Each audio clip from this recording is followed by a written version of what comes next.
what does this onion and flipping houses have in common? Well, many people come to me and say, Andre, I want to do a flip, but I only want to do a cosmetic flip. I don't want to do a full gut reno, it costs too much money and time and so forth.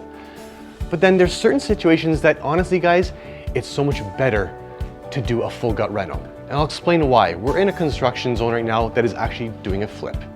Now, if you just did a cosmetic renovation here, you wouldn't see the problems that were actually unraveled here.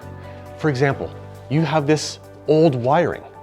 This wiring, he would have not seen it. And this is actually can be a big problem when it comes to home inspections, appraisals, and once he starts peeling back the onion, like the kitchen cabinets, you'll start unraveling this stuff. But if you didn't plan for it, didn't budget for it, then you're gonna be in trouble. So sometimes, just like an onion, you gotta peel back the onion layer by layer and to actually see what's really behind the scenes.